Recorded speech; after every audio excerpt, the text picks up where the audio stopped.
Boa tarde, gente. A gente vai dar continuidade na aula de hoje à parte de funções orgânicas, já entrando nas funções oxigenadas.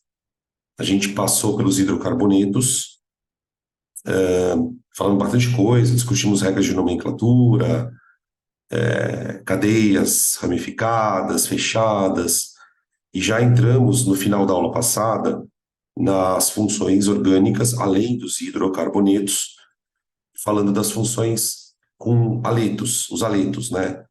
Que são as funções com compostos da família 7A, os aletos orgânicos. Hoje, a gente entra na parte mais densa das funções, que é a parte de oxigenados. Álcool, aldeído, cetona, éter, éster, ácido carboxílico e coisas do gênero, tá? E depois, para encerrar a parte de funções, a gente pega as nitrogenadas, aminas e amidas, tá bom? Na aula de hoje a gente vai ver uma parte das funções, não dá para ver todas elas em uma aula só. Vamos ver a maioria delas, mas provavelmente vai ficar faltando uma ou outra função, tá? Lembrando que quando a gente estuda funções, pelo menos aqui no curso, a gente vai sempre dar uma ênfase não só à parte de nomenclatura, que, ok, é importante, mas sempre destacando alguma característica que seja importante de uma ou outra função. Então, a gente vai discutir questões relativas à solubilidade, questões relativas à volatilidade dos compostos, questões relativas ao caráter ácido ou básico de uma função, tá? Então, vocês vão perceber, conforme a gente vai desenvolvendo o conteúdo, que em algumas funções eu vou falar bastante coisa, em outras funções eu vou falar menos coisas, tá? Pela quantidade de coisas que eu acabo falando, você vai ter uma noção de quais funções são mais importantes. Quando a gente fala em funções importantes, sobre o que a gente está falando especificamente? Sobre as funções que mais aparecem. Então, por exemplo, função álcool é uma função importante. Ela vai aparecer bastante em exercício, para identificar ou uma reação química envolvendo ela, né? A gente já vai também dar um destaque aqui para algumas reações orgânicas. Nós já vamos introduzir no estudo das funções algumas reações que são famosas, tá? Para a gente poder ter uma visão um pouquinho mais geral e não ficar muito preso na questão da nomenclatura. Porque, como eu sempre digo, não é o que cai. Nomenclatura cai muito menos. O que cai de nomenclatura é mais simples. Tem nada que seja muito complexo. Então, não acho que é produtivo, digamos assim, a gente ficar perdendo tempo com nomenclatura, aprofundando demais, no sentido de perder tempo no sentido de aprofundar mais.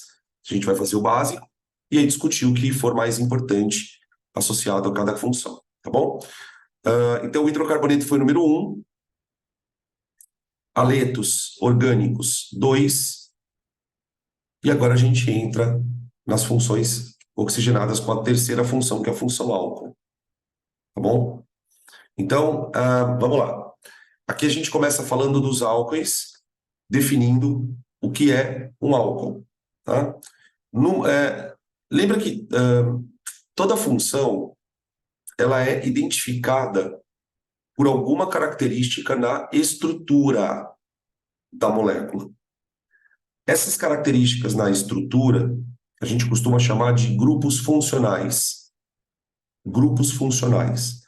Os hidrocarbonetos, eles são identificados porque não tem grupo funcional. É só carbono, é só hidrogênio e acabou. Nos aletos orgânicos, a gente já identifica, além do carbono, além do hidrogênio, um elemento da família 7A, o flúor, o cloro, o bromo, o iodo. Nos álcoois, a gente vai identificar a presença de um grupo muito famoso, chamado grupo hidroxila,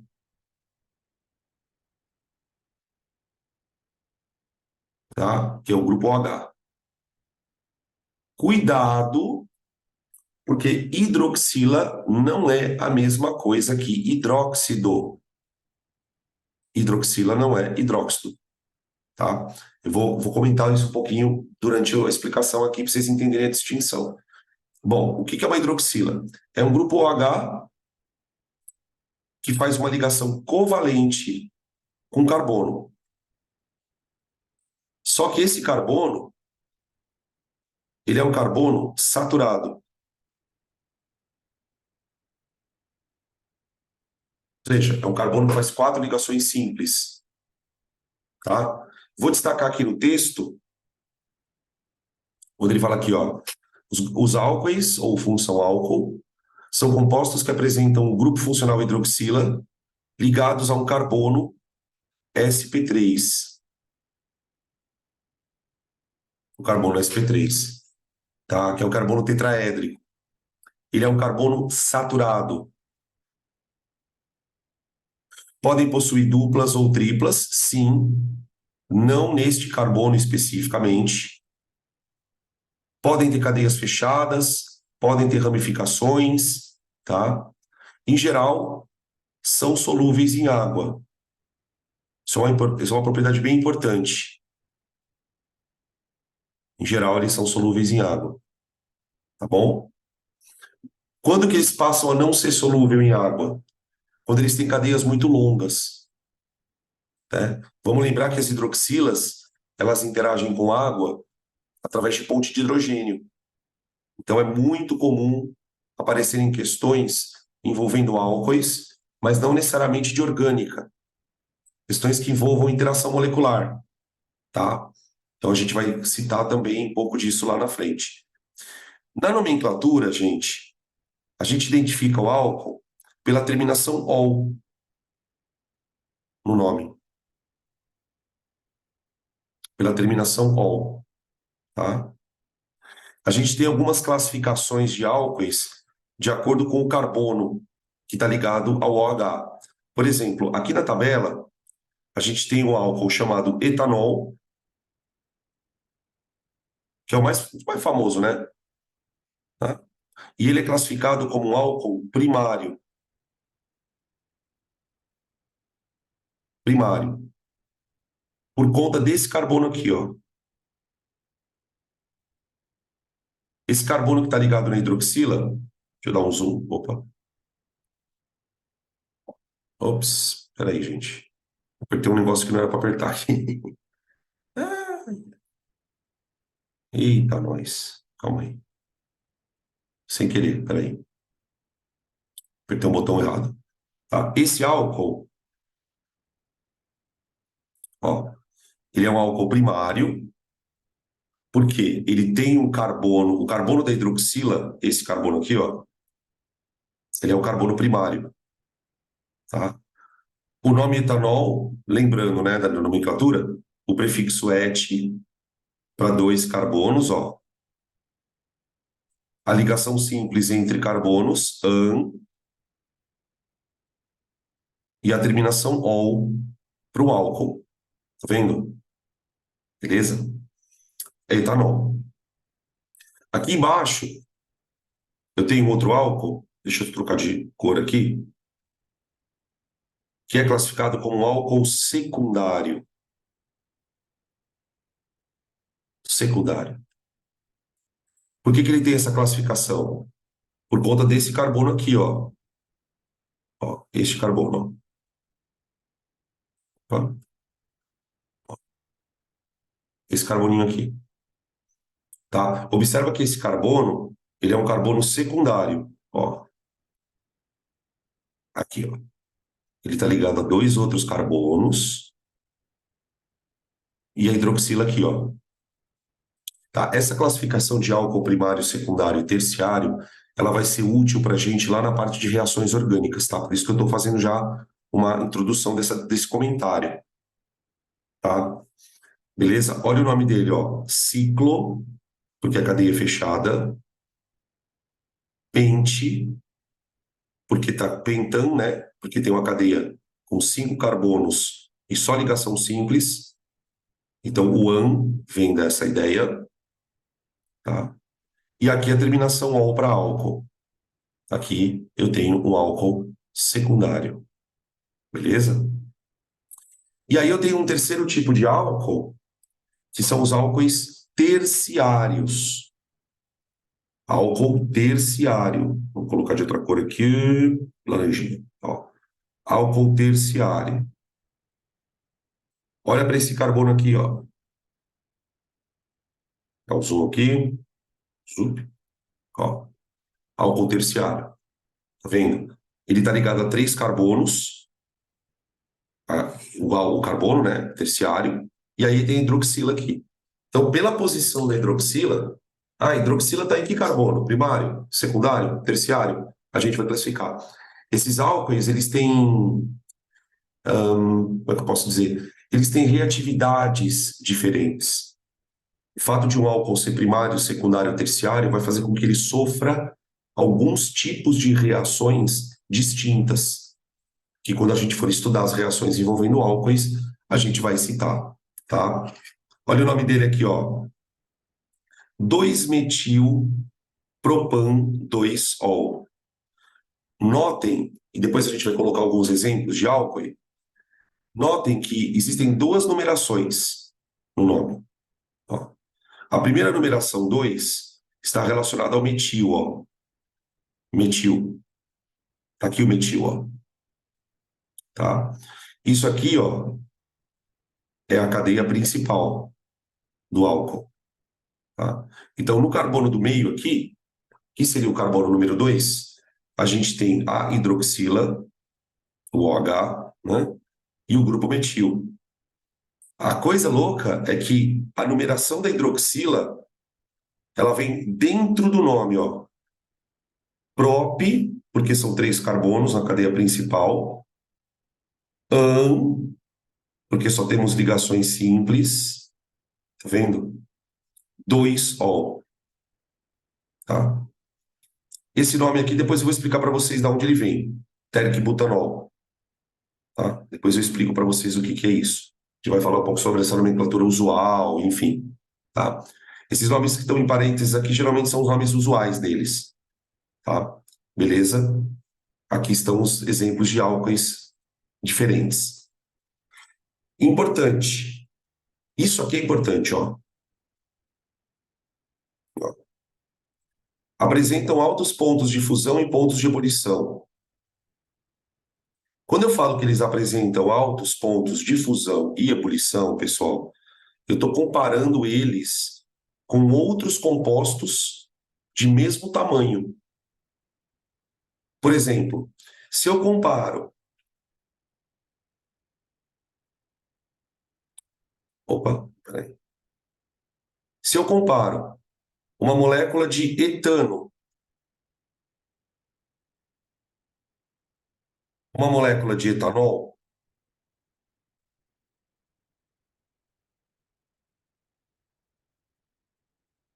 se eu comparar etano com etanol, o etanol tem maior ponto de ebulição, por conta da ponte de hidrogênio. Se eu comparo uma molécula de propano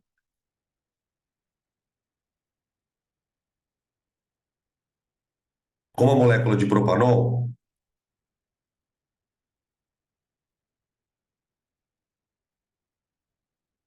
ó, o propanol tem maior ponto de ebulição, por conta da interação de hidrogênio. Tá? Então, é sempre olhando para o tipo de interação molecular, sempre olhando para o tipo de interação que ele faz com as outras moléculas, né? Os compostos como os tipo, se a gente pensar em hidrocarboneto, a gente está falando de composto que faz interação de tipo de polo induzido, que são interações geralmente fracas. Quando eu comparo com álcool, que tem interação molecular mais forte, o ponto de ebulição aumenta, né? Lembrando que a interação molecular, gente, ela está relacionada com a dificuldade do líquido em virar gás. Se as moléculas de um líquido têm interação molecular mais forte, a tendência é que esse líquido tenha maior ponto de ebulição. Sempre fazendo essa relação, tá? Interagem por ligação de hidrogênio e, portanto, alguns são solúveis em água. tá? Por que que eu ponho alguns são solúveis em água? Porque a cadeia interfere. Quando o álcool tem cadeia muito longa, a tendência é que ele já não seja tão solúvel em água, tá? Eu convido vocês a olharem depois na aula de interação molecular, a gente discutiu isso bastante. A gente comparou, por exemplo, na aula de interação molecular, solubilidade de álcool pequeno com álcool grande. E a gente percebeu que a partir de 4, 5 carbonos, o álcool já não é mais solúvel em água. Tá? Então é importante lembrar, sempre fazer a ponte com a aula de interação molecular. Isso aqui é muito importante na orgânica. Tá? Os álcoois superiores, ó, outra característica. Os álcoois superiores, aqueles de cadeia longa, apresentam baixa polaridade, ó lá. Sendo assim, são pouco solúveis em água. E, D, o átomo de hidrogênio da hidroxila possui discreto caráter ácido. Ele é menos ácido do que a água. O que que eu quero dizer com isso? Não é todo composto que tem hidrogênio que ioniza na água.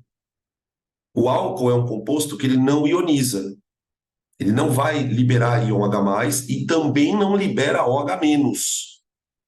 Isso é importante lembrar, né? Porque uma das coisas que confundem muito a galera quando vai estudar álcool é que, pelo fato do álcool ter OH, a pessoa cria na cabeça dela a ideia de que álcool é uma base. E isso não é verdade. Por uma razão muito simples, gente. Bases são compostos iônicos. Bases são compostos iônicos. Um composto só vai liberar OH na água se ele estiver ligado a um metal. Hidróxido de sódio, hidróxido de cálcio, hidróxido de potássio, tá? Então, a hidroxila do álcool, ela não ioniza, o hidrogênio não ioniza, tá? Então, a gente vai dizer que o álcool é um composto neutro. Ele não tem capacidade de reagir liberando íon H+, nem OH-. Então, eu coloquei aqui, o átomo de hidrogênio da hidroxila possui discreto caráter ácido. A gente podia até falar que ele nem é ácido. Ele é menos ácido em relação à água, o que dá a esses compostos alguma reatividade. Por exemplo, com ácidos carboxílicos para a produção de éster. Essa reação aqui, a gente vai discutir ela na parte de éster, ela é uma reação muito especial para álcool. Muito, muito, muito, muito. Talvez a reação mais importante da orgânica é a reação de esterificação, tá? Beleza? Então, assim, o que fica marcado para álcool, além da identificação, né, do grupo hidroxila, é a história das pontes de hidrogênio. Falou em álcool, pensou em ponte de hidrogênio. Tudo bem? Beleza? Podem tirar print. Perguntaram aqui: maior ponto de ebulição e fusão é por causa das interações moleculares. Isso, exatamente. Maior ponto de fusão e ebulição tem a ver com interação molecular. Perfeito. Tá bom? Podem tirar print dessa tela. Eu vou colocar para vocês as fórmulas de alguns álcoois bem famosos, tá?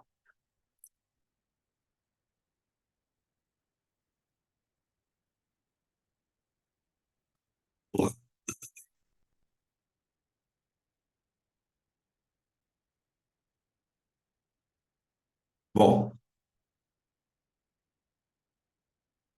quais são os álcoois que costumam aparecer com bastante frequência em exercício? Vamos colocar aqui esse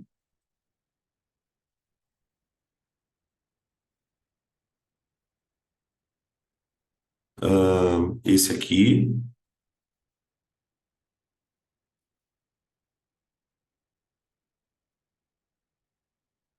esse aqui,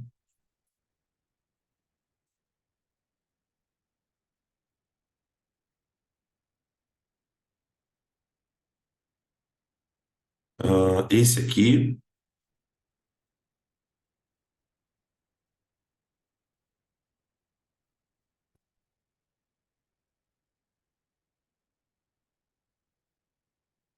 e esse aqui. Peraí, deixa eu colocar mais para baixo aqui. Tá? Aqui. Ops.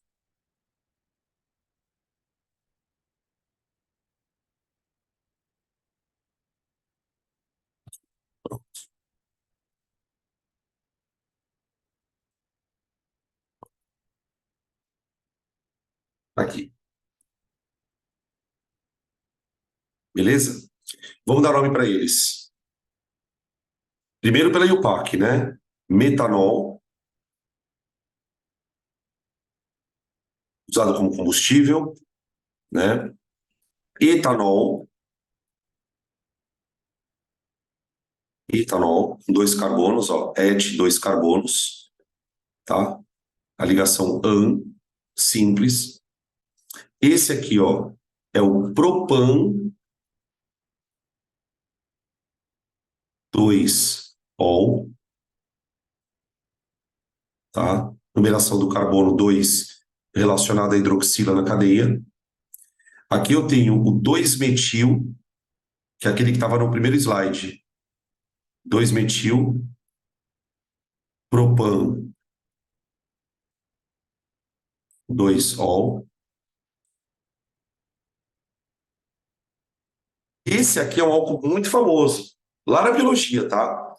E olha o nome desse aqui, gente. Propan, traço, 1, 2, 3, triol. Triol, tá? Veja se ficou se fica alguma dúvida em relação a esses nomes, gente, que aí eu trabalho pontualmente nas dúvidas, tá? Eu estou evitando ao máximo ficar entrando em detalhezinho de nomenclatura. E tá citando para que a coisa fique mais produtiva, a gente aproveitar o tempo falando de coisas que realmente são importantes. Tá bem? Beleza? Agora, uma coisa curiosa. Quando a gente vai dar nome para álcool, existem formas diferentes de você dar nome.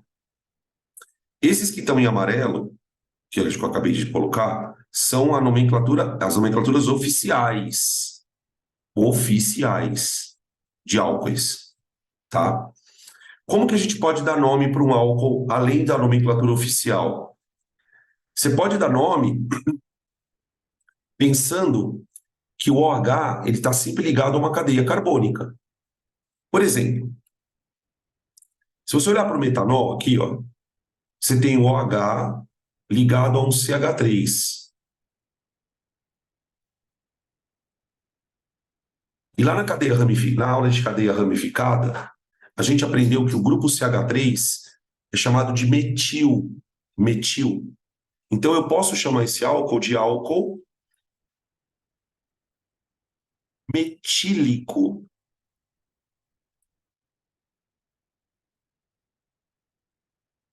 tá? Não é nomenclatura oficial, mas é muito comum aparecer assim em vestibular. O etanol, por exemplo, é o OH ligado a um grupo etil. Então eu vou ter o grupo, eu vou ter o álcool etílico. Etílico, beleza? Então quer dizer, se você lembra os nomes de ramificações, você consegue dar nome bem de boa. O propan-2-ol tem uma hidroxila ligada a este grupo aqui, ó. Alguém lembra o nome disso aqui, ó, gente? Da ramificação? Esse aqui, ó. Ele é um grupo de 3 carbonos, então seria propil, né? Só que ligado pelo carbono do meio. Então, essa ramificação, ela é chamada de isopropil. Isopropil. Então, eu vou chamar esse álcool de álcool isopropílico. Hum,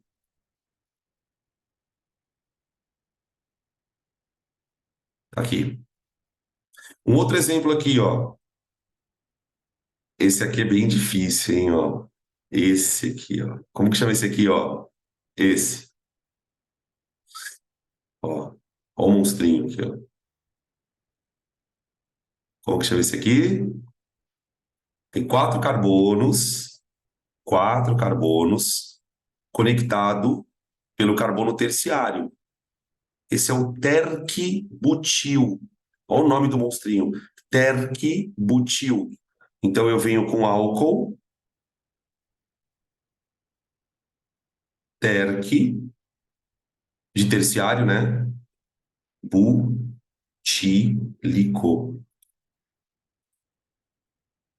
Tá? Isso com o tempo a gente vai acostumando com esses nomes, tá? O último álcool, esse não dá para você fazer essa nomenclatura. Esse não dá. E tem três OHs. Esse álcool, na biologia, ele é conhecido como glicerol, glicerina.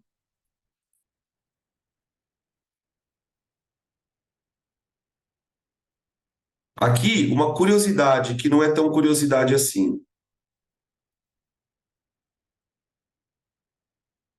A glicerina, na indústria de alimentos, alimentos, tá? Ela é usada, por exemplo, na produção de panetone,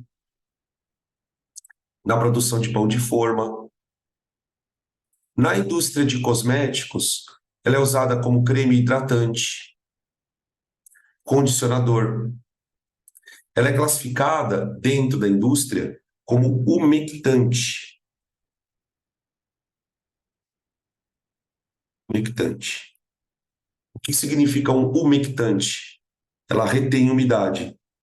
Retém umidade. Opa,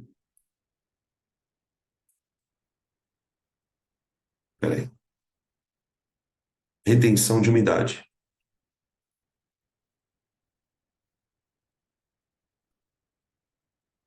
Por isso que o panetone fica fofinho daquele jeito. Tá? A glicerina é um tipo de substância, pelo fato dela ter três grupos OH, né? Ela tem uma capacidade muito grande de interagir com a água, por causa das pontes de hidrogênio. Então, quando os caras adicionam, por exemplo, um pouco de glicerina na massa do pão, do panetone, essa glicerina interage com as moléculas de água e evita o panetone de ficar seco, estragar. Não estragar, né? Não chega a estragar, mas ele fica seco um tempo, né? Então, a glicerina ela tem essa atividade de retenção de água, por isso ela é usada como hidratante, né, nos condicionadores. Então, geralmente, as questões que envolvem interação molecular, elas vão trazer essas propriedades das moléculas. Ah, a molécula faz ponte de hidrogênio. Ah, então ela consegue interagir com a água, tá?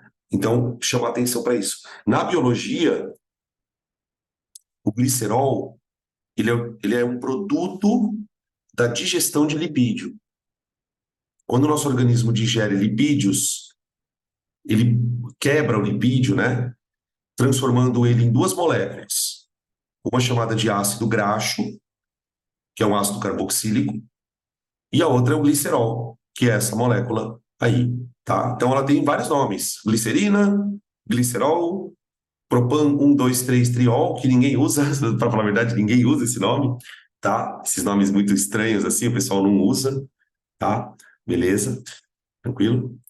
Ahn, podem tirar print, tá? Dessa tela.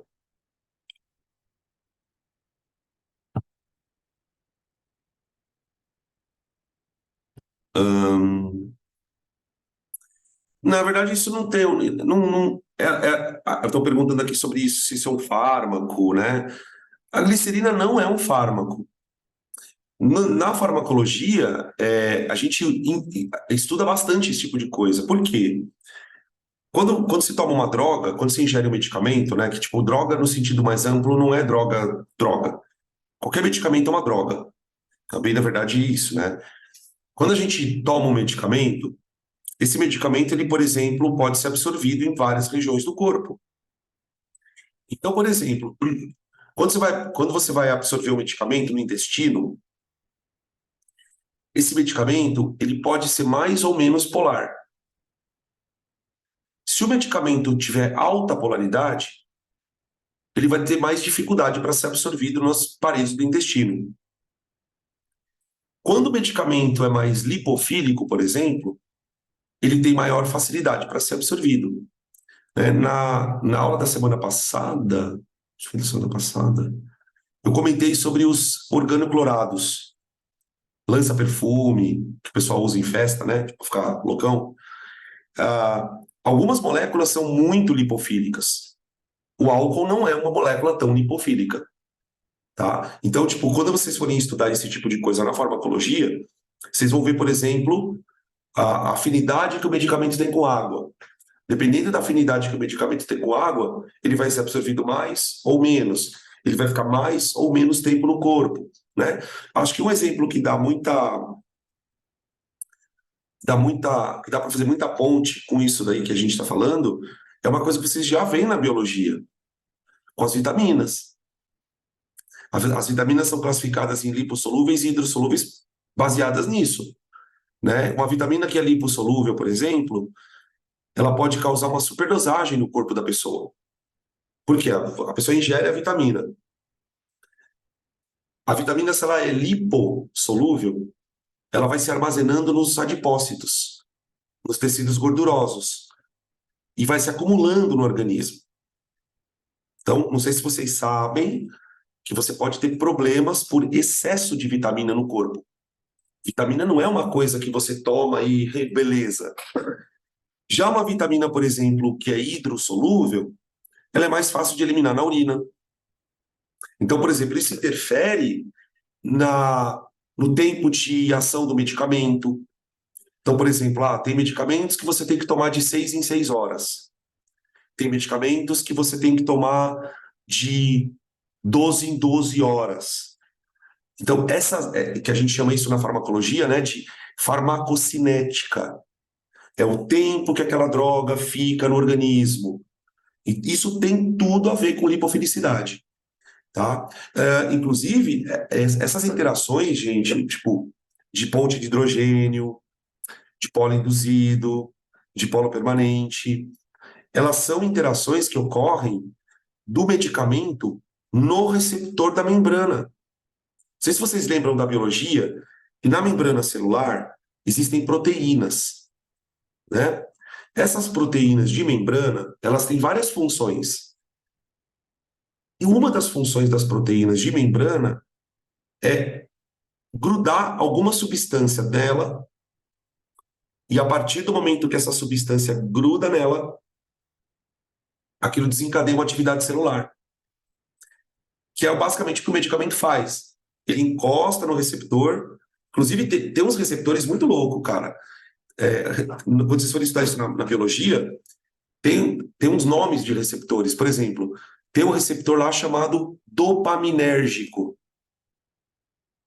porque ele gruda numa molécula de dopamina. Tem um outro receptor lá chamado serotoninérgico, porque ele gruda numa molécula de serotonina. Tem um lá chamado adrenérgico. Tem um outro, esse é o mais louco. Tem um receptor na nossa célula, gente, chamado canabinoide. Receptor canabinoide. Porque ele consegue interagir com as moléculas do THC. Então, e essas interações são interações moleculares. Sabe aquilo que a biologia chama de chave e fechadura? O mecanismo chave e fechadura é basicamente interação molecular. Por isso que a gente fica muito enchendo o saco de vocês, eu tenho certeza que na biologia também, sobre interação molecular. Porque isso é base para poder entender mecanismo de ação de droga. E não só mecanismo de ação de droga, de outras coisas também. Tá? Beleza? Inclusive, para aqueles que são preconceituosos em relação ao uso do THC, medicinal, do DMT, saibam que nós temos dentro do nosso corpo, nós produzimos canabinoides específicos. Nós temos endocannabinoides. São substâncias que nós mesmos produzimos, que são análogos, né, farmacologicamente falando, de canabinoides, tá? Por isso que, por isso que hoje em dia tem havido cada vez mais um movimento crescente, né, do uso de canabinoide medicinal para várias doenças, para várias síndromes, tá? Beleza? Tem uma pergunta aqui, peraí. Professor, eu não lembro muito bem quando usamos o ISO no isopropil. Isso tem a ver com a nomenclatura ramificada, Rafa. Dá uma olhadinha na aula de ramificada, que você tem tudo lá esclarecidinho. Quando que eu uso ISO, quando que eu uso SEC, tá? Isso é uma parte bem importante. Eu sugiro, inclusive, que vocês vejam essa aula novamente, para poder lembrar isso. Porque aqui é lembrar, tá, gente? É lembrar. É basicamente lembrar. Não tem muito o que pensar aqui. É olhar para a ramificação e associar, tá? Fica também uma dica. Quando eu não lembro, significa que eu não estou treinando muito.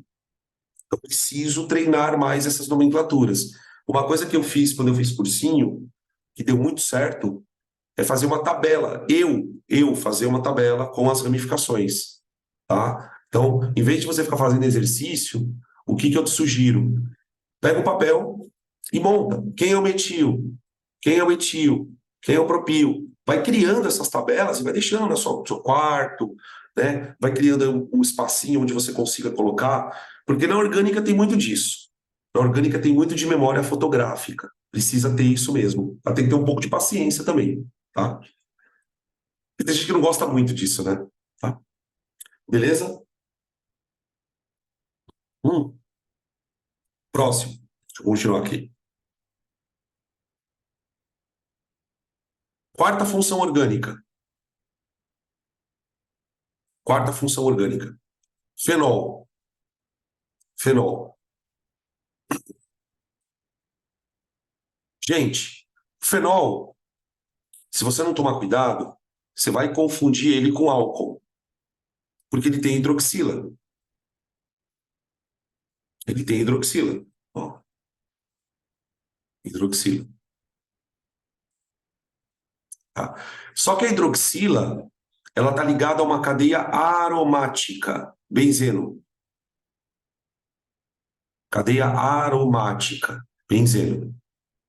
Tá? Hidroxila ligada a um anel benzênico. Tá? A nomenclatura dos fenóis, ela é bem simplesinha, tá? Você vai usar o termo hidroxi com a palavra benzeno. Por exemplo, aqui tem os dois famosinhos, ó. Aqui eu tenho hidroxibenzeno. Peraí. Nossa, minha garganta tá meio estranha. Vai variar, né? Deixa eu puxar de novo aqui.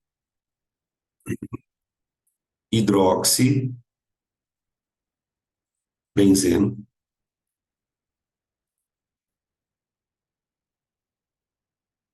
E quando tem, por exemplo, duas hidroxilas, eu vou colocar dihidroxibenzeno. Só que nesse caso, eu vou ter que numerar as hidroxilas, né? Nesse caso que eu estou colocando aqui para vocês, esse aqui seria o carbono 1, por exemplo. Esse aqui é o 2, 3, 4, 5 e 6. Tá vendo? Então ficaria 1,3 de hidroxibenzeno. Ou, se você quiser, usar a nomenclatura meta. Meta de hidroxi. Ah, e outra coisa, tá? Peraí, senão eu esqueço de falar. Quando o nome começa com H aqui, ó, de hidroxi, você pode deixar o di separado por hífen, como tá aqui, ou fazer assim, ó. Opa. Dihidroxi, você tira o H. Ai, peraí. Fica dois Is, fica bem esquisito, ó. Dihidroxibenzeno,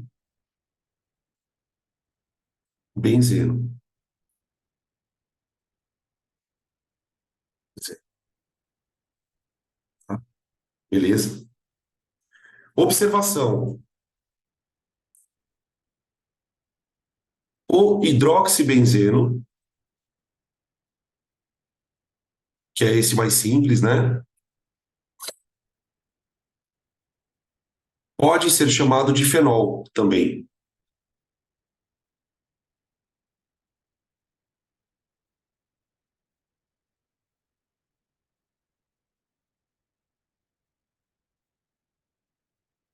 tá? Então, quer dizer, a palavra fenol, ela vai ter significado duplo para gente, porque fenol é um grupo de compostos. Então, por exemplo, esse cara é um fenol, esse aqui também é um fenol. Também pode aparecer, nesse caso aqui, ó, como difenol, porque tem duas hidroxilas, tá? E o nome do hidróxido benzeno também pode ser fenol. Eu até brinco quando eu dou essa aula, eu falo assim, galera, é, o fenol é um fenol. O fenol é um fenol, tá? Beleza? Eles também fazem pontes de hidrogênio, eles também fazem pontes de hidrogênio, porém não são tão solúveis em água, por conta do tamanho da cadeia. Então, eu vou colocar aqui, ó, os fenóis estabelecem pontes de hidrogênio,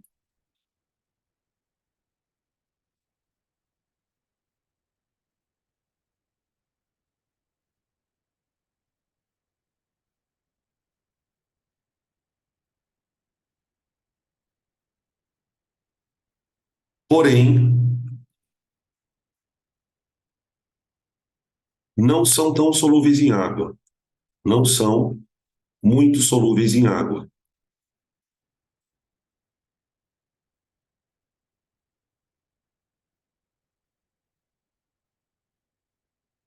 devido ao tamanho da cadeia.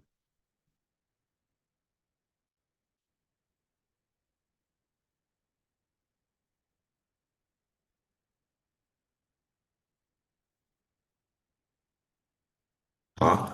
Claro que, por exemplo, se você tiver um fenol com vários OHs, então, por exemplo, se você comparar o composto da direita, esse aqui, ó, com o composto da esquerda, certamente o composto da direita é mais solúvel em água, porque ele tem duas hidroxilas. Então, ele consegue interagir com a água de maneira mais eficiente do que, por exemplo, um. Quanto mais hidroxilas tiver no fenol, gente, mais hidrofílico ele vai ser. E também vai ter maior ponto de ebulição. Inclusive, os fenóis são sólidos. Na temperatura ambiente, esses compostos aqui, ó, eles já são sólidos, por conta do tamanho da cadeia, uma molécula de cadeia longa, tem hidroxila, tá? Beleza? Podem tirar print.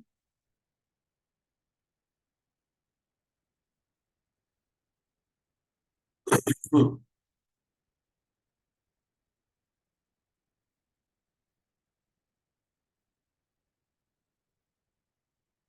ó, opa. Usualmente, podemos utilizar a palavra fenol para a atribuição desses hidroxibenzenos. Aqui eu vou colocar alguns famosos.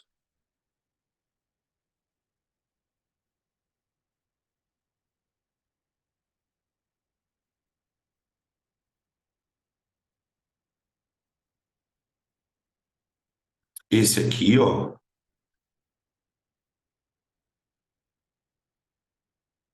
esse é um.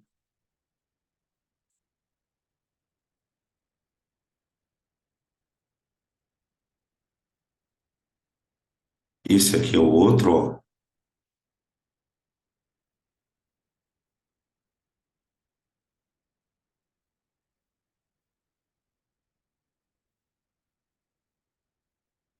Esse aqui é o outro.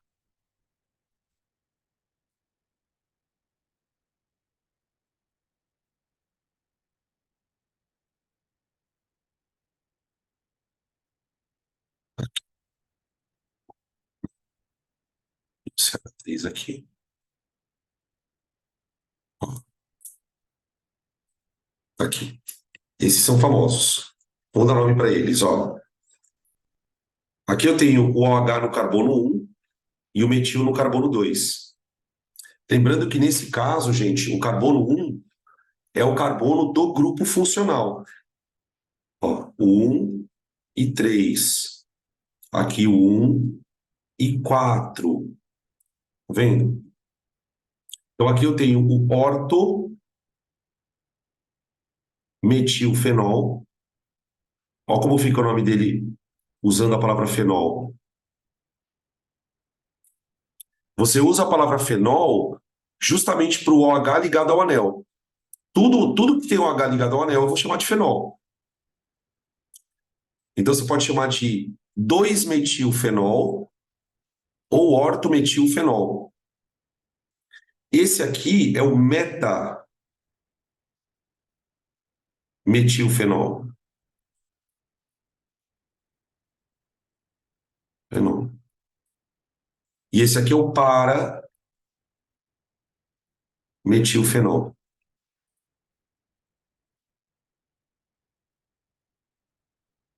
Tá?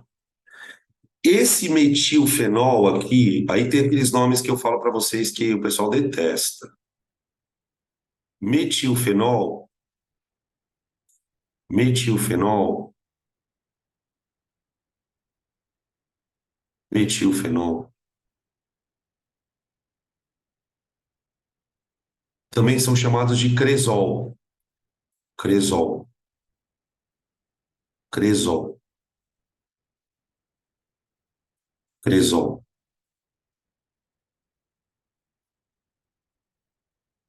Então você tem o ortocresol, metacresol, paracresol, tá?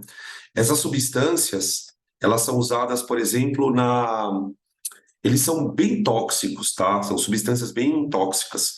Eles usam, por exemplo, num negócio de limpeza, não sei se vocês já ouviram falar, chamado creolina.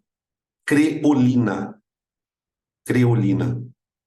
A creolina é uma mistura desses três compostos. É um líquido branco, esbranquiçado, ele tem um cheiro muito forte, que o pessoal usa para limpar banheiro. Que o pessoal usa para limpar banheiro. Eu até brinquei quando eu estava no Pense, lá na turma presencial, eu perguntei para eles assim, galera, quem aqui estudou em escola pública? Aí eu levantei a mão, porque eu estudei. O pessoal da escola pública usa isso no banheiro. Às vezes você senta no banheiro, quando não tá cheirando xixi, né? Quando não tá cheirando xixi, tá um cheiro bem forte, que é a tal da creolina, tá? Eles são bactericidas. Eles são usados na indústria de agentes de limpeza, tá? Beleza? Esses nomes que eu tô colocando, tá, gente? Que eu coloco esses nomes estranhos, honestamente, não é para decorar, não, tá? A nomenclatura mais oficial, essa que a gente usa meta, metilfenol, aí tudo bem, porque tem lógica. Agora, você vai lembrar que esse negócio chama cresol, velho? Pelo amor de Deus, tá? Só tô citando porque vez ou outra vai aparecer ali e a chance para você lembrar, falar, puta, o Danilo já falou desse nome, tá? Beleza? Podem tirar print disso. É, quando a gente fala de fenol, gente, tem a questão da ponte de hidrogênio, que é importante, porque está relacionada com solubilidade, com ponto de fusão e ebulição, enfim. Só que tem uma coisa nos fenóis muito especial e, digamos assim, inusitada, que é o caráter ácido. Fenóis, fenóis, de maneira geral, são compostos de caráter ácido. Então eu quero falar um pouco sobre isso. Deixa eu trocar aqui, ó. Embora não sejam ácidos por classificação, os fenóis possuem caráter ácido. O que isso quer dizer? Quando são colocados em água, liberam íons H+. Ah, mas Danilo, se eles liberam íons H+, por que eles não são ácidos? Porque a classificação de ácido, gente, ela é uma classificação estrutural também. Para um composto ser ácido orgânico, ele tem que ter um outro grupo funcional, não a hidroxila, tá? Como que a gente pode ilustrar isso? Vou colocar aqui, ó, ilustrando o caráter ácido.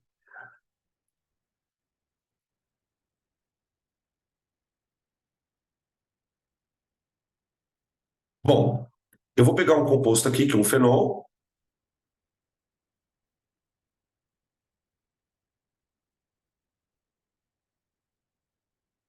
hidroxila, tá? E vou colocar ele na água.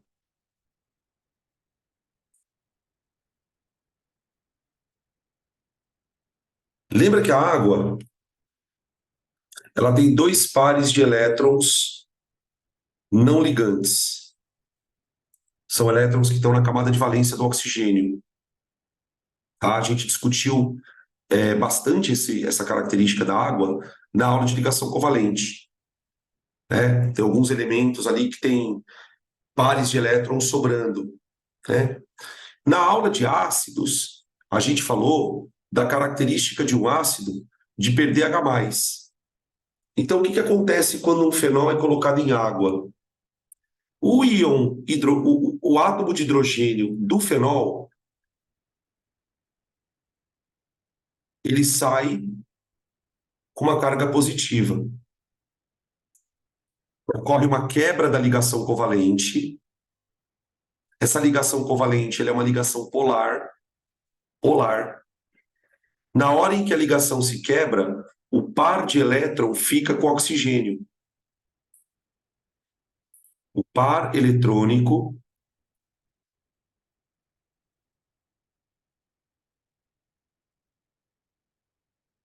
fica com oxigênio,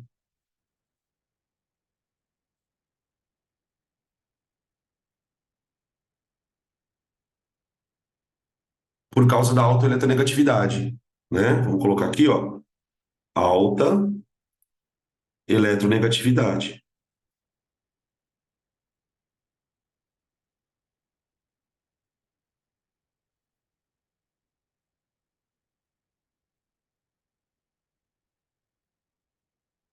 Esse hidrogênio, ele vai estabelecer com o par de elétron uma ligação coordenada.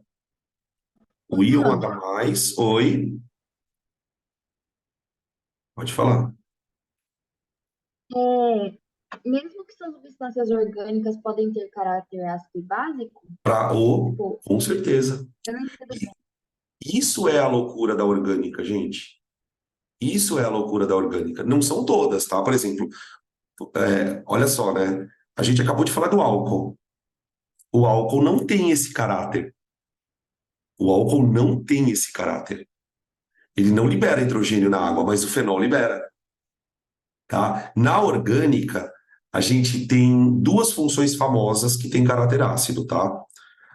Os ácidos carboxílicos, claro, e os fenóis, tá? Eu tô contando isso, sabe por quê? Porque vai chegar lá no final do ano e a gente vai ter que calcular o pH de uma solução de fenol.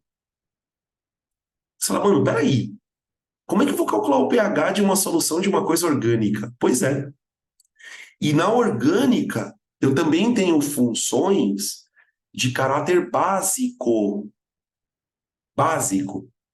O exemplo que a gente vai falar, e vou falar várias vezes, são as aminas.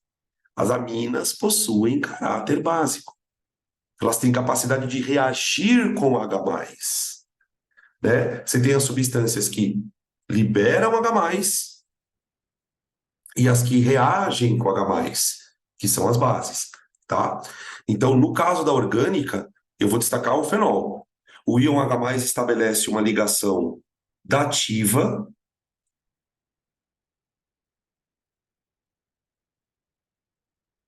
com o par eletrônico da água, o par de elétrons da água. Tá? Aqui. Aí o que que acontece? A água vira H3O+.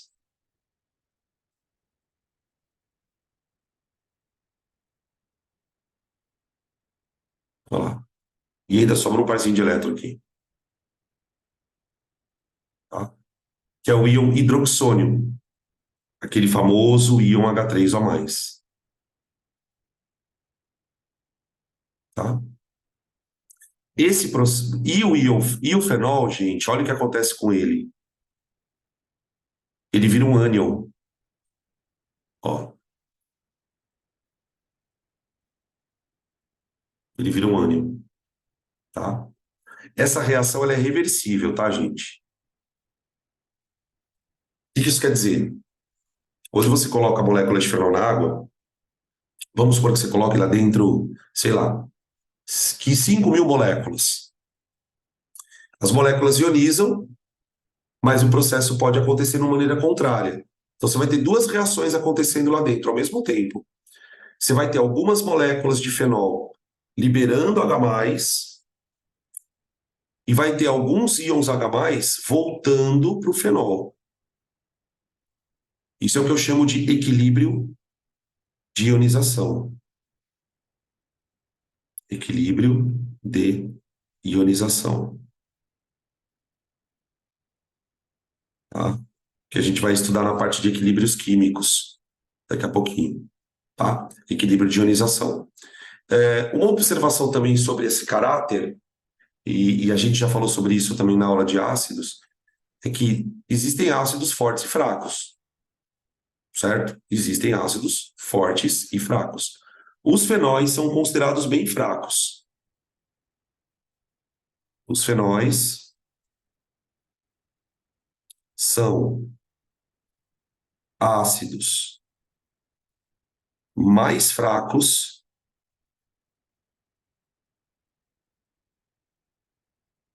quando comparados com ácidos carboxílicos.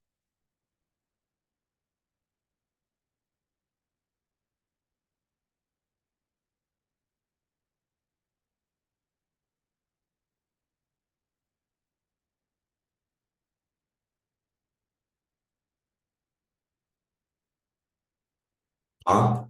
Isso a gente vai, quando a gente for falar de equilíbrio, né, na parte lá, já mais pro finalzinho do curso, a gente vai definir que a força de um ácido ela vai ser medida a partir de uma constante de equilíbrio, que a gente vai chamar de constante de acidez, que tem a ver com essa capacidade que o ácido tem de sofrer ionização, né? Para um ácido que é mais forte, ácidos orgânicos em geral, viu, gente? Ácidos orgânicos em geral são fracos. Se comparar, por exemplo, pegar um ácido orgânico bem famoso, né? O ácido acético que tem no vinagre.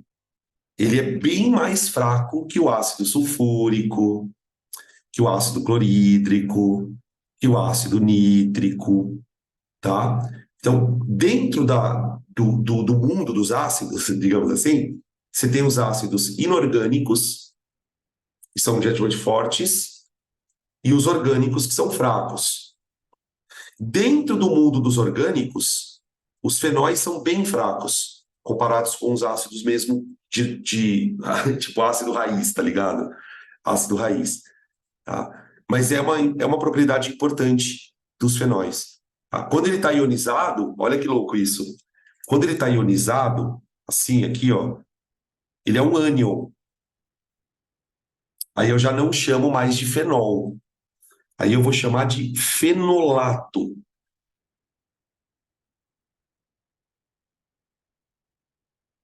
Fenolato. Terminação ato por causa do ânion, né? Tipo, sulfúrico, sulfato. Nítrico, nitrato. Carbônico, carbonato. Fenol, fenolato. Tá? Beleza? Fenol também vai poder sofrer reação de esterificação, que depois a gente vai falar também, tá? Beleza? Como que é o nome dessa reação? Ionização. Ionização. Você pode falar que é uma reação ácido-base, né? Também, porque numa reação ácido-base, porque assim, né, gente? A teoria ácido-base, ela é uma teoria um pouco mais abrangente do que aquilo que a gente costuma falar.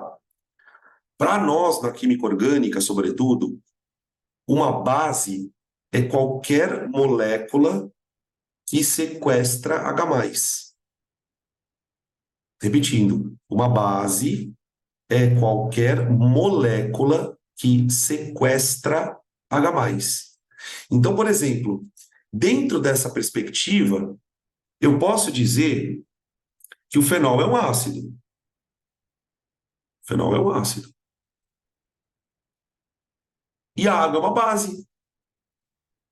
Olha que louco. A água é uma base. Ela está sequestrando o íon H+, tá?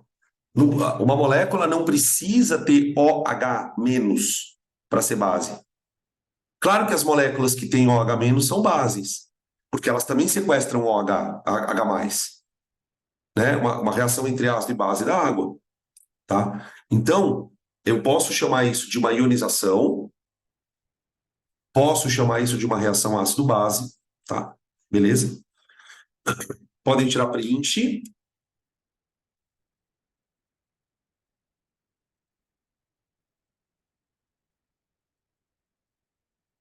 Então, até aqui, a gente trabalhou funções com OH, tá vendo?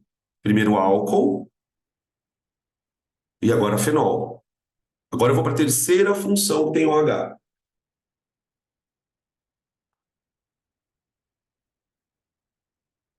Vamos lá, terceira função que tem OH.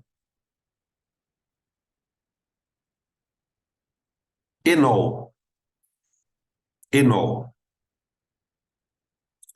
A palavra enol sugere que eu tenha um OH, essa terminação ol, ela acaba aparecendo de novo, né? Só que o termo enol faz menção a uma dupla no OH. Então, eu posso dizer que no enol, eu vou escrever aqui, ó, enóis possuem hidroxila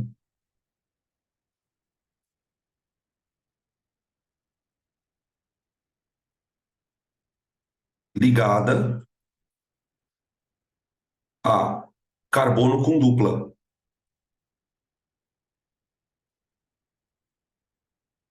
Dupla ligação. Diferentemente de álcool, né? Porque no álcool, a hidroxila está ligada a um carbono saturado. Então você tem isso aqui, ó. A hidroxila ligada a um carbono assim, ó.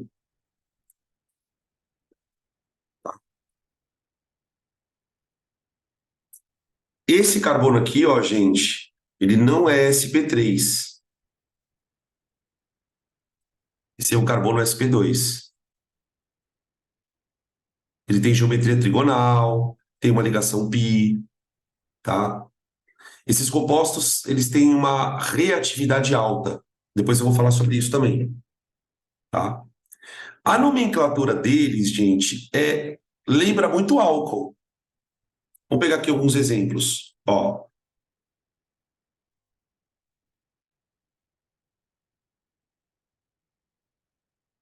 quer ver? OH, ó, isso é um enol. Isso é um enol. Tudo bem? Aqui eu tenho o carbono fazendo dupla, Tá? E aí eu vou dar nome, ó. Et, dois carbonos, ligação dupla em, e a terminação ol. Vamos lá. Etenol. Etenol.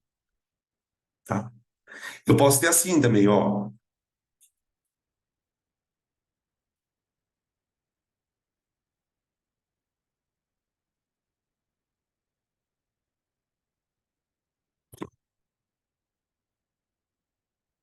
Enol.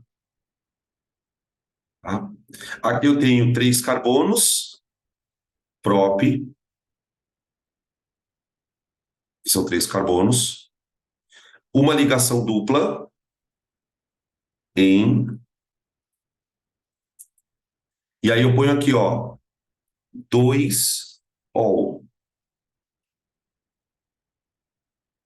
Dois ol. Tá? Em geral, moléculas de enol são pequenininhas. São pequenininhas. Quer ver? Aqui tem uma outra, parecida com essa, ó.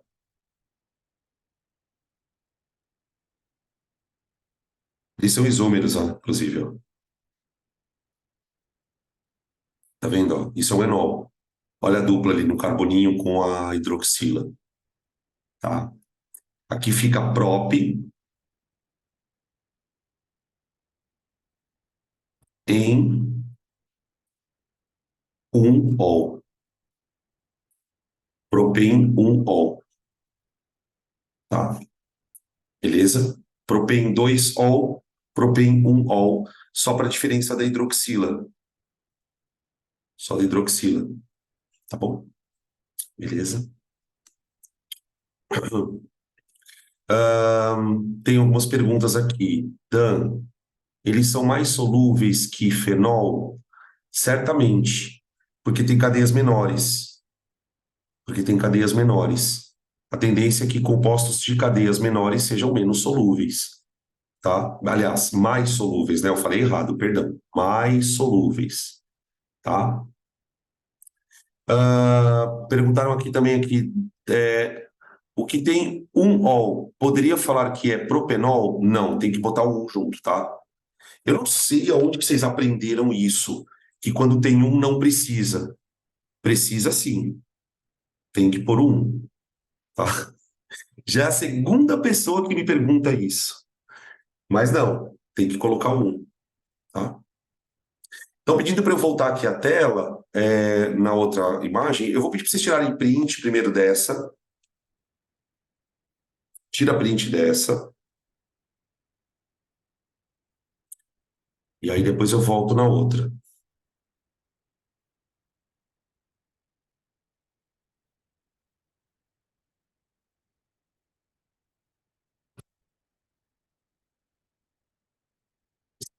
Agora eu vou voltar aqui na outra, tá, gente? Pedindo para tirar print aqui.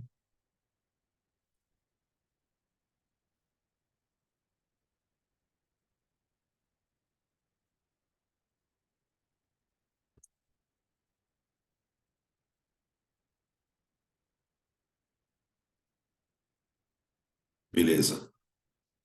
Fechou. Opa, tá aqui. Então, ó, fenol, não tem muita coisa para falar de fenol, não, tá, gente? Identificação. O que eu queria comentar de fenol, a gente vai comentar duas vezes, na verdade. Aqui e na parte de isomeria. O que acontece, gente?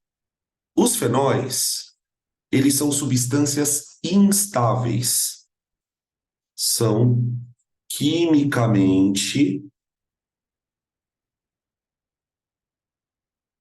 instáveis. Isso significa que quando eles são produzidos por alguma reação qualquer que seja, existe uma tendência deles se transformarem em outros compostos. Em outros compostos. Vamos colocar aqui, ó. Ó.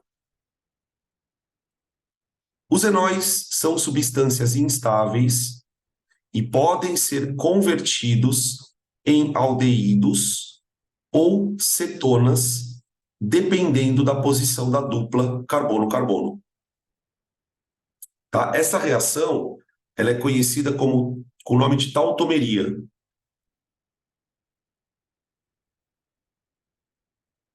Tautomeria. Você tem dois tipos de tautomeria. Você tem a tautomeria aldoenólica.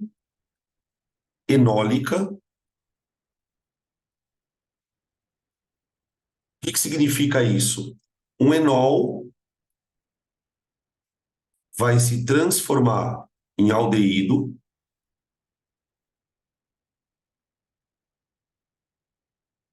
e temos a tautomeria cetoenólica,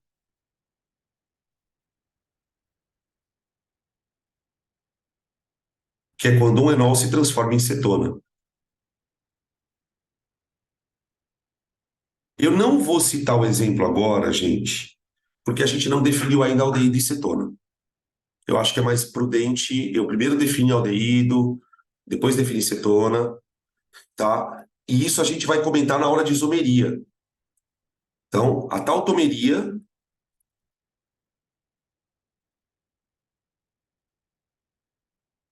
é um caso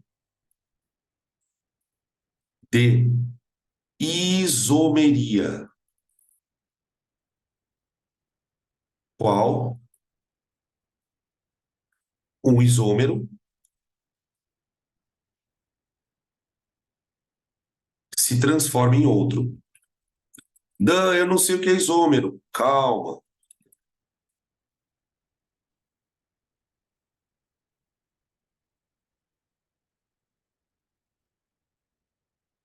Tá? Por enquanto, o que você precisa saber de isômeros se você não sabe isso? Isômeros são moléculas que têm a mesma fórmula. Isômeros são moléculas que têm a mesma fórmula, só que eles são diferentes. Né? Quando a gente estudar isomeria, aqui na sequência, né, a gente vai ver isomeria de função, isomeria de cadeia, isomeria de posição, isomeria de compensação, isomeria cis-trans, isomeria ótica, tá? Isso é uma coisa que a gente vai discutir a posteriori. Eu só estou chamando a atenção dessas coisas porque quando a gente falar, não vai ser a primeira vez que você ouviu, tá? Como esses assuntos são assuntos meio estranhos, são palavras estranhas, a gente demora um pouco para lembrar isso. É normal, tá, gente? Você vê, cada slide que eu ponho aqui é uma palavra diferente, é um conceito estranho, né? A orgânica ela é uma química meio bizarra. A gente começa a falar de coisas que a gente nem imaginava, né? Tá bom? Então, o que se cair enol, ou ele vai pedir para você identificar, e aí a identificação ela vai passar por essa questão da dupla no carbono, né? Ou ele vai falar da tal da tautomeria, que daí eu vou discutir isso na sequência da orgânica, tá bom? Beleza? Beleza. Pode tirar print, por favor. Print, por favor.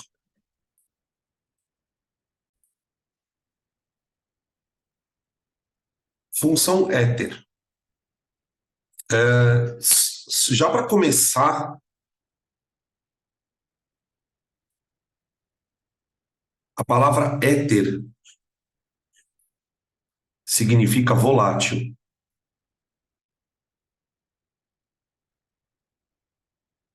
Os compostos que a gente conhece como éteres são compostos bem voláteis, são compostos pouco polares, tá? Acho que essas são as características mais marcantes dele.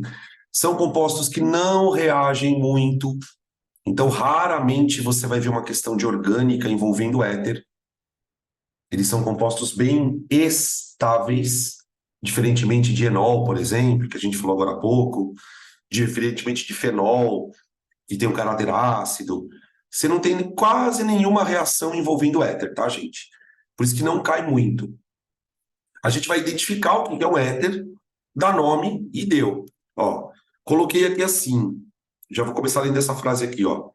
Éteres são compostos que possuem um átomo de oxigênio ligado a dois radicais orgânicos. Já vou explicar isso melhor. São pouco polares e muito voláteis, sendo pouco solúveis em água. E eu ainda poderia colocar aqui uma outra observação: são altamente inflamáveis.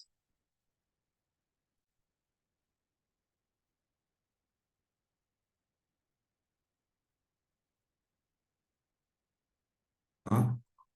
Na farmacologia, estava falando de farmacologia agora no começo da aula, né?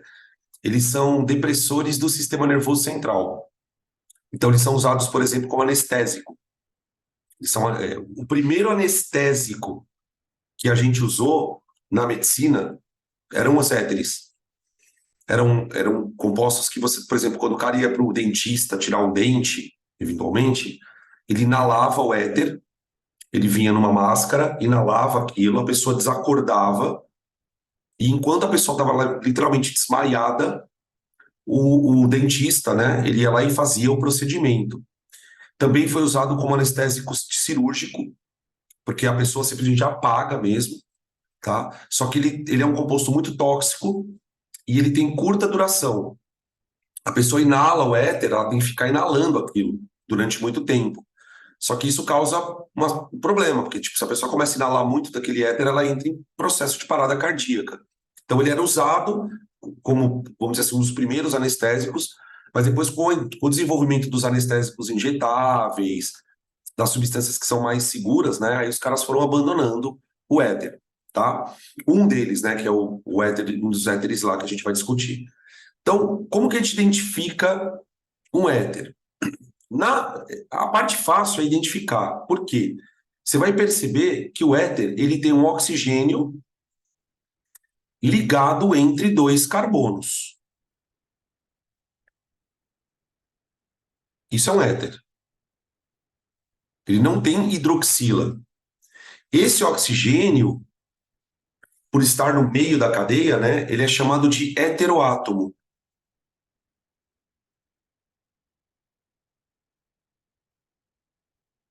Heteroátomo, tá? Portanto, eles têm cadeia heterogênea, beleza? Como que a gente dá nome para esse tipo de composto? A coisa funciona assim, ó. Para você entender a nomenclatura, eu preciso te explicar isso aqui, ó. O que é um grupo alcoxi? Alcoxi. Ele coloca aqui, ó. Grupo alcoxi. Por exemplo, se eu escrevo isso aqui, ó,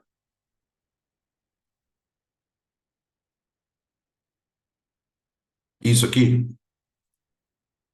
eu chamo de metil, certo? Metil. Se eu escrevo isso aqui, ó,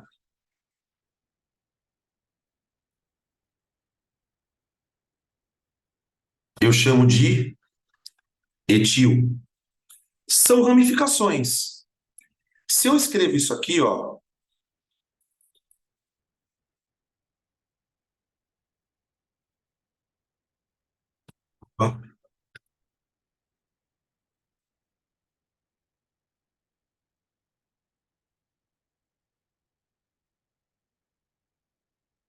eu chamo de propil, certo? São grupos, são ramificações de cadeias ramificadas, né? Se eu falo isso aqui, ó,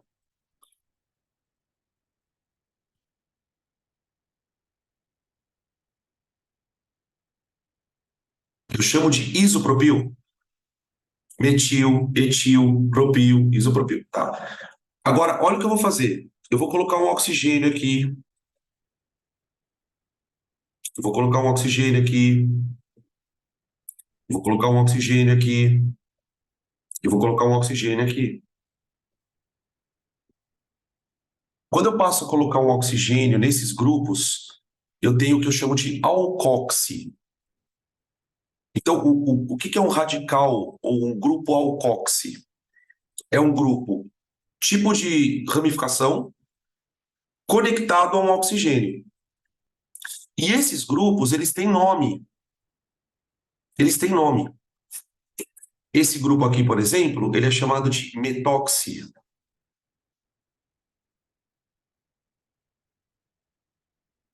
É o metil com oxigênio.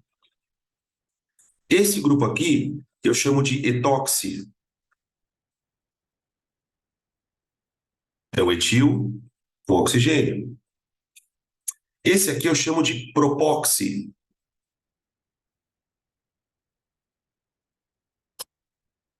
É o propil com oxigênio. Esse aqui eu chamo de isopropóxi.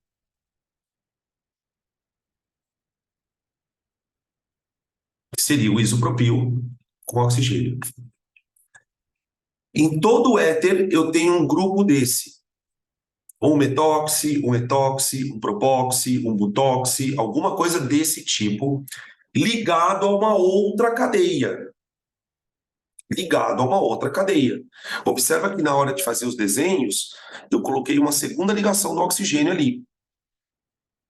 Essa segunda ligação, ela vai estar conectada a uma outra cadeia carbônica.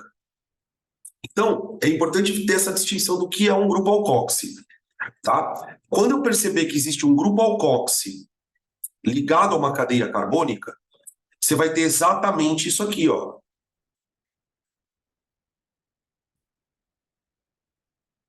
De um lado você tem um carbono, de um outro lado você tem um outro carbono, e daí eu tenho a nomenclatura, eu tenho a identificação de um éter, tá?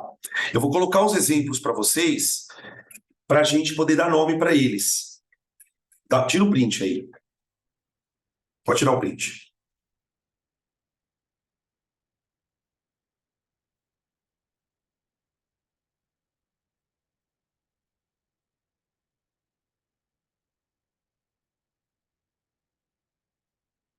Vamos lá. Vou colocar um exemplo aqui.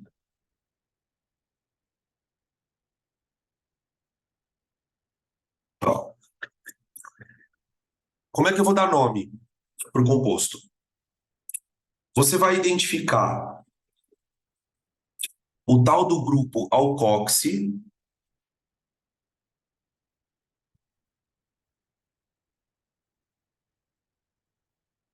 e vai identificar um hidrocarboneto correspondente.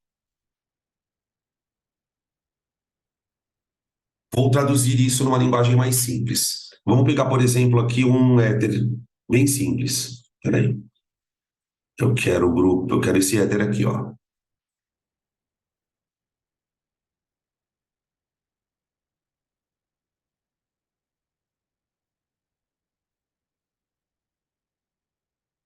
Pronto.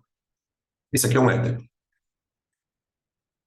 Observa lá o oxigênio entre carbonos.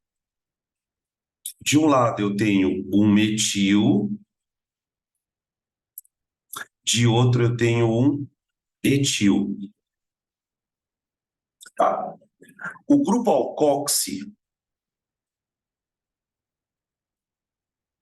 é sempre o grupo de menos carbonos. De menos carbonos. Então, de um lado eu tenho aqui um carbono, ó. Do outro lado eu tenho dois. Então, eu vou pegar tudo isso aqui, ó.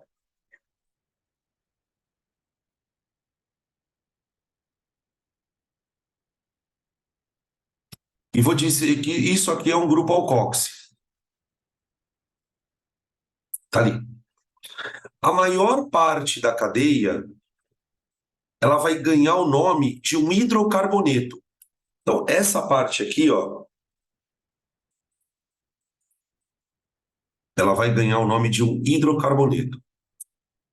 Então, a nomenclatura fica assim, ó. O primeiro nome dele é metoxi.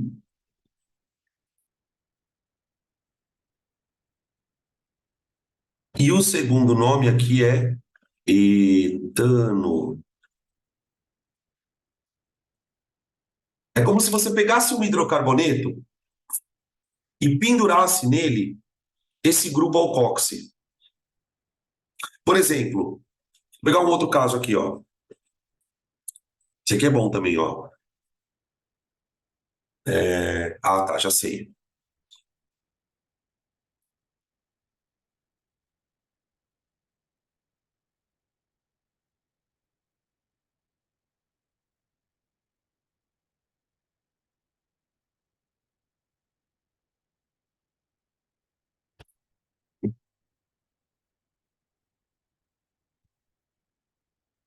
Ó, olha o oxigênio entre carbonos, tá vendo? De um lado eu tenho aqui o alcoxi,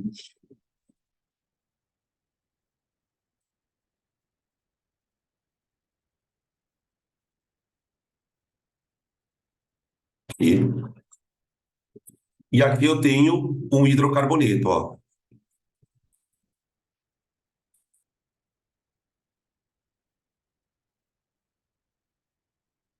Tá?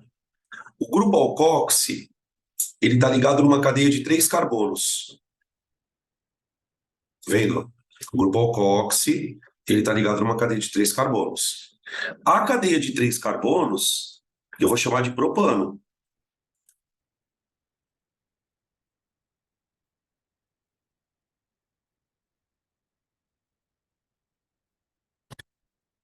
Oxi está ligado na cadeia propano. Está ligado no carbono número 1. Ó, esse aqui é o carbono 1, 2, 3. Tá vendo? Então eu vou chamar de 1-metoxi-propano. 1-metoxi-propano. Tudo bem? Beleza? Quando a cadeia tem vários carbonos, quando a cadeia tem vários carbonos, a gente vai ter que numerar mesmo. Vou pegar um outro exemplo aqui, ó. Deixa eu ver um aqui. Ah,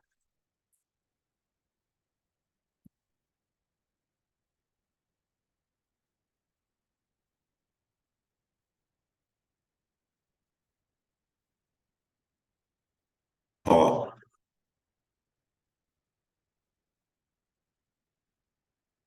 Ó.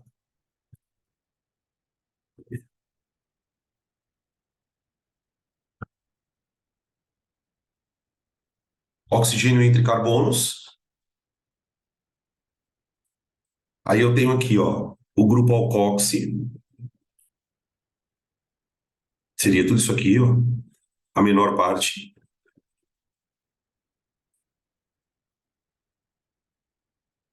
E o grupo. E a cadeia principal seria isso aqui, ó.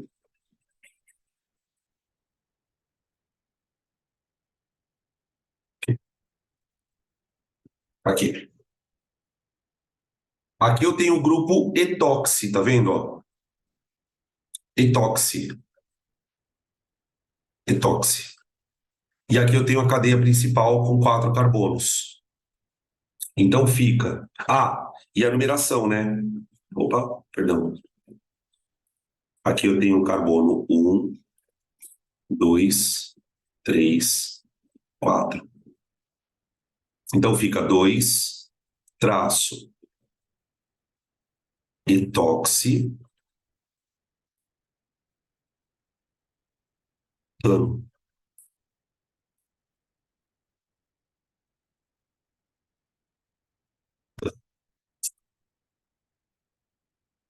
Tá? Essa nomenclatura é a nomenclatura IUPAC, nomenclatura oficial para éter. Você pega a maior cadeia, considera ela como se ela fosse um hidrocarboneto, e aí dá o nome do alcoxi, como se ele fosse um grupo funcional. E de fato ele é um grupo funcional. Né? A gente. Aqui eu preciso fazer um comentário meio chato. A gente aprende errado no cursinho. A gente aprende no cursinho que o grupo funcional do éter é o oxigênio entre carbonos. Todo mundo aqui deve ter aprendido assim. Eu também aprendi assim. Que o grupo funcional do éter é o oxigênio entre carbonos. E na verdade não é. O grupo funcional do éter é o alcoxi.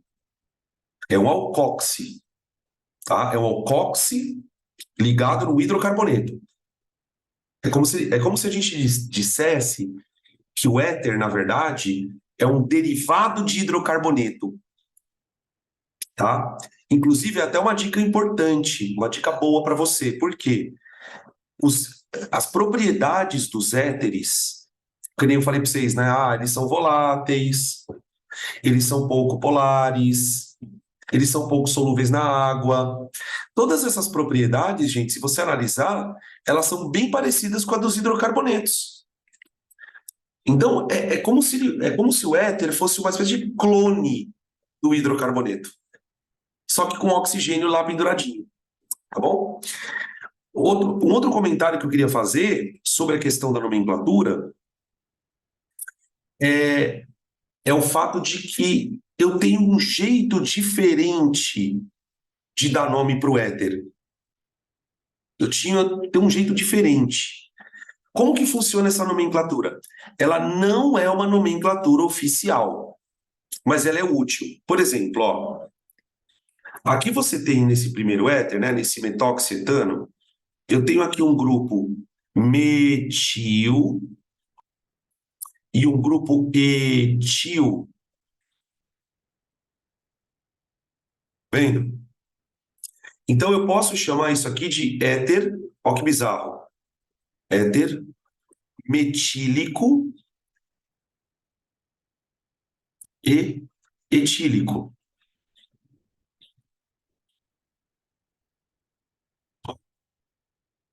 Éter metílico e etílico.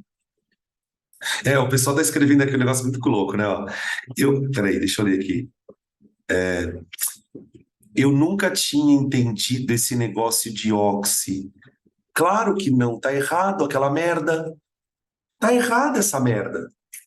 Tem nada de oxi. É muito mais lógico você pensar num hidrocarboneto com alcoxi pendurado. Porque daí você consegue dar nome para qualquer éter. Percebe como fica mais prático?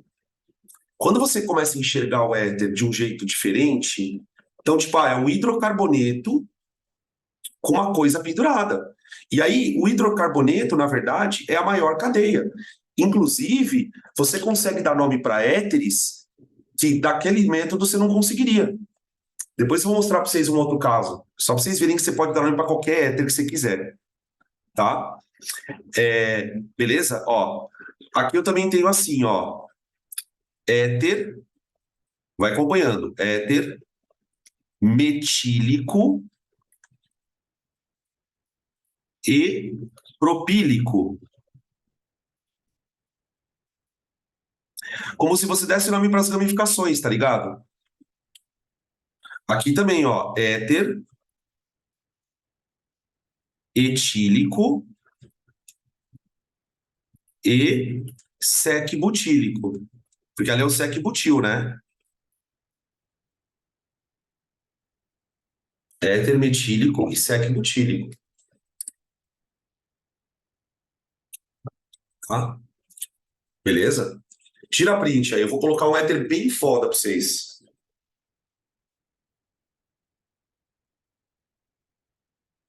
Vou colocar um aqui bem loucão. É libertador, né, gente? Puta, é muito foda isso. Prof, Oi. então toda vez que eu for dar nome para éter, posso colocar ílico no final, tipo sec-butílico, metílico, sempre vai ter um ílico no final. Sim, exatamente. Dan, Mas essa nomenclatura ela só é possível quando você tem o nome da ramificação. Tem vezes que você não consegue usar ela. Por exemplo, eu vou colocar aqui um exemplo. Quer ver, ó? Vamos pegar um éter bem loucão. Assim, ó. Vou colocar um aqui. Um.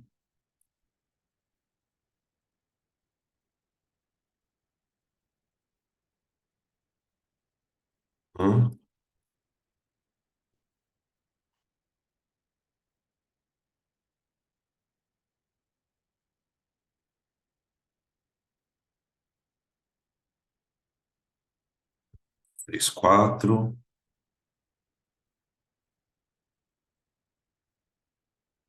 Ó. Um, dois, três, quatro. Peraí, deixa eu tirar esse hidrogênio daqui, que senão vai dar ruim.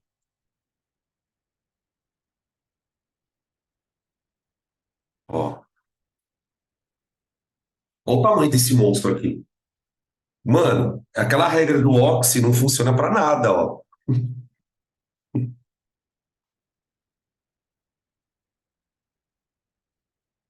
O que que a gente faz? A gente olha para a cadeia principal. A cadeia principal,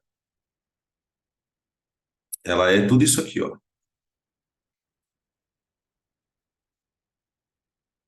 Tá vendo que a cadeia principal, ela vai ter uma dupla, vendo? Tem a dupla e ela tem o grupo funcional. O grupo funcional é o alcoxy. Esse negócio penduraquinho aqui, ó. E ainda de creba tem uma ramificação,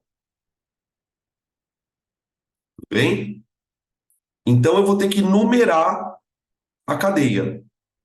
Eu vou ter que numerar a cadeia, tá bom? Como é que eu numero a cadeia? Extremidade mais próxima do grupo funcional. A cadeia tem 6 carbonos, tá vendo? 6 carbonos. Como o éter está no carbono 3 aqui, ó. Então, se eu começar da direita para a esquerda, ó, 4, tá vendo?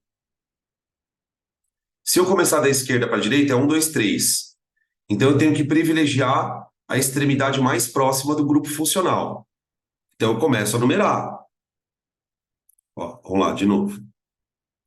1, 2, 3, 4, 5, 6. Olha lá, tá? No carbono 3, eu tenho um etoxi.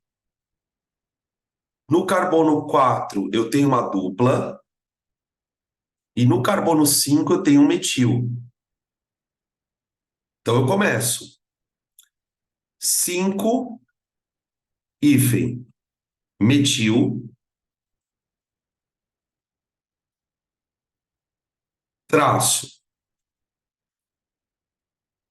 3, traço, etoxi. Claro que aqui, né, gente, já estou chutando o balde. Dificilmente vai aparecer uma molécula assim, tá? É só para a gente praticar um pouquinho. 5-metil, 3-etoxi. Agora vem o nome da cadeia principal. X, traço. A dupla está no carbono 4. 4, eno. Olha lá. 5-metil, 3-etoxi. O metil, lembra que as ramificações, né, gente? Elas vêm antes do nome. Sempre antes, tá? 5-metil, 3-etoxi, X1,4-eno, tá? Beleza?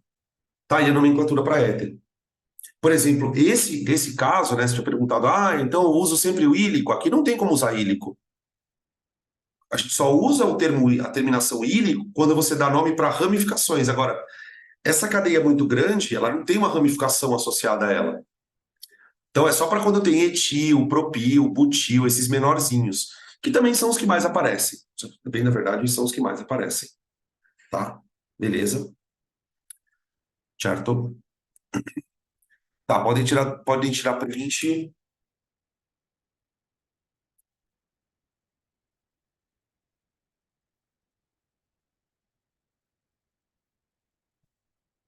Tinha pedido para eu voltar aqui, né? Peraí. Deixa eu voltar um pouco na outra tela. Acho que era essa daqui, né?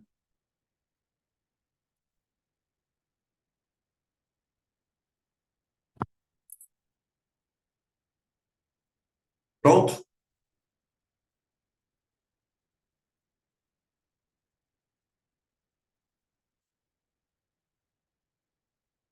Beleza. Aqui já foi, aqui já foi. Ó, coloquei aqui uma tabela com alguns éteres e as propriedades deles, ó. Éter metílico, ó, isso aqui, gente, não é para decorar, pelo amor de Deus, tá? É só para vocês entenderem quando a gente fala das propriedades, ó. Olha o ponto de fusão e o ponto de ebulição do éter metílico. Ele é um gás na temperatura ambiente, ó. Aquele que eu falei para vocês que era usado como anestésico, ó. Olha a solubilidade dele. Solubilidade. 70 gramas em 1 litro. É uma solubilidade bem baixa. Momento de dipolo. Veja que o momento de dipolo dele não é zero. Ou seja, eu não posso dizer que ele é apolar. Ele tem baixa polaridade, tá? Esse aqui ainda até é um pouquinho polar, viu? Ó, esse aqui é um pouquinho polar. Se você pega, por exemplo, esse outro éter aqui, ó, ele já tem mais carbonos, tá vendo, ó? Ele tem mais carbonos. Esse aqui, ele tem um ponto de ebulição um pouquinho maior, ó. Ele tem um ponto de ebulição um pouquinho maior. Tá vendo? Por conta do tamanho da cadeia. Aqui você tem uns outros éteres que eu não precisa saber, esses daqui são menos importantes, tá? Eu coloquei mais por conta desses dois aqui, tá? O ponto de ebulição aumenta porque a cadeia ficou maior. Aqui o ponto de ebulição é menor porque a cadeia é menor, tá? A solubilidade deles é um pouquinho diferente, tá? O éter etílico é um pouquinho menos solúvel, não tão pouco solúvel, assim quanto o outro, porque ele é um pouquinho menos polar, tá? Beleza? Tranquilo? Eu escrevi aqui, são considerados solventes apróticos. O que que é um solvente aprótico? É um outro jeito de falar que ele não libera H+. Não liberam íons H+.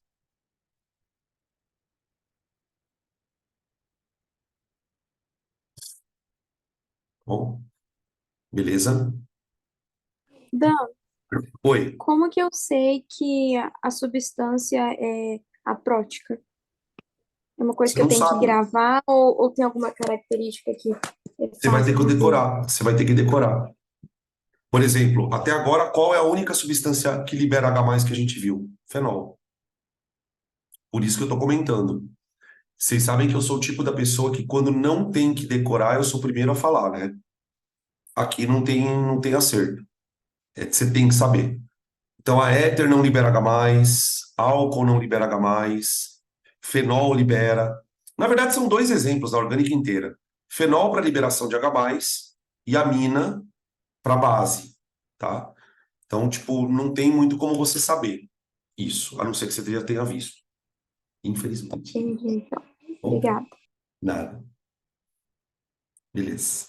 Ahn, pronto. Então, ó, isso aqui é o que a gente já viu.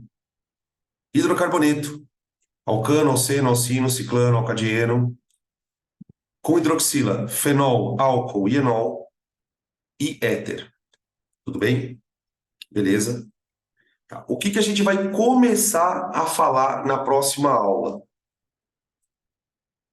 Compostos com carbonila. Compostos com carbonila.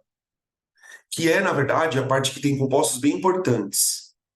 Aldeído cetona, ácido carboxílico, anidrido, sal, éster, aleto de acila e as nitrogenadas, aminas e amida. Isso aqui é o que falta, tá?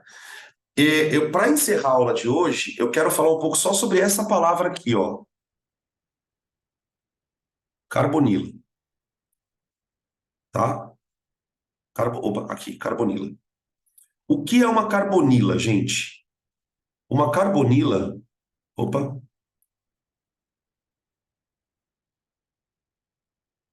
uma carbonila é um grupo funcional. Nossa, parecia com acento no R aqui. Peraí, gente, perdão. Uma carbonila é um grupo funcional que contém carbono ligado a uma dupla O com duas ligações simples. Isso é uma carbonila. Essa carbonila, ela tem algumas coisas um pouco especiais que a gente precisa chamar atenção aqui. A primeira delas é que o carbono da carbonila, vamos escrever aqui, ó, carbono da carbonila. Ele é um carbono sp2. Portanto, ele tem geometria trigonal.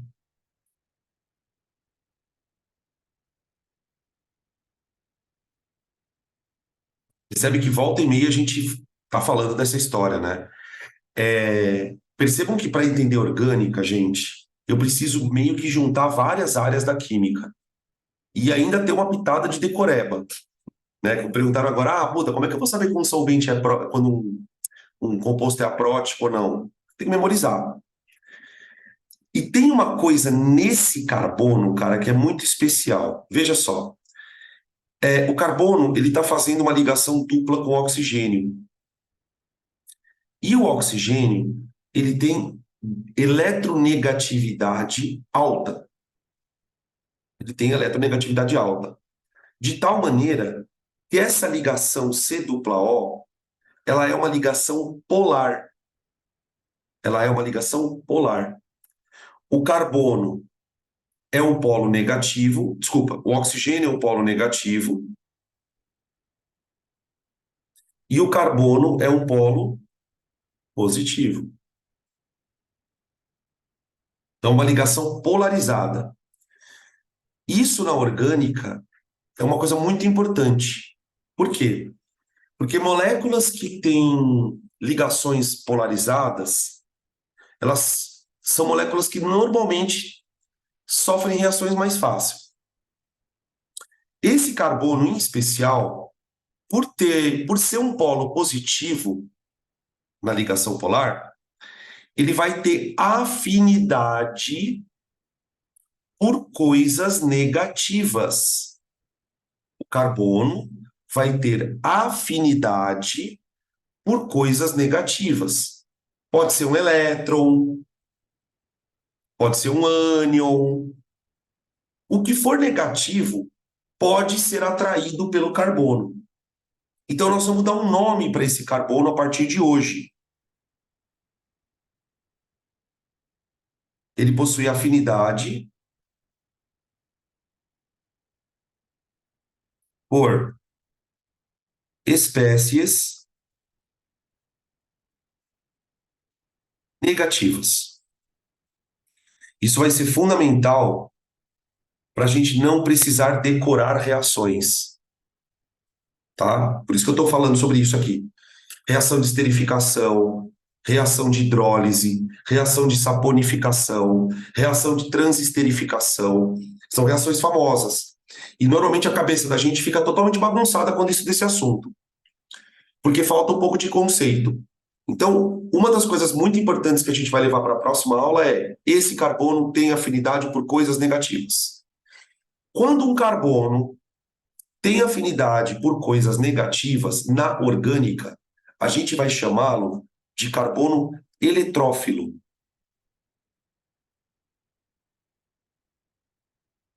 Eletrófilo. Tá? O carbono da carbonila é um carbono eletrófilo. Essa é a frase que a gente vai guardar para a semana que vem. Isso vai fazer com que alguns compostos de carbonila sofram reações com coisas negativas. Então, uma coisa negativa vai ser atraída por esse carbono eletrófilo, e quando ocorrer essa atração, vai ter uma reação envolvendo uma carbonila, tá? Principalmente quando a gente for estudar ácido carboxílico. A parte de aldeídos e de cetonas, gente, vou dizer para vocês que não é muito importante. Aldeído e cetona, vocês vão ver que eu não vou falar quase nada. Ácido carboxílico é assunto para mais de 1 hora, porque daí tem muita coisa importante em jogo ali, tá bom? Beleza? Ahn, eu acho que eu vou parar por aqui, tá? Eu não vou me estender mais, não. Não quero correr, não. Né? Tudo bem, gente?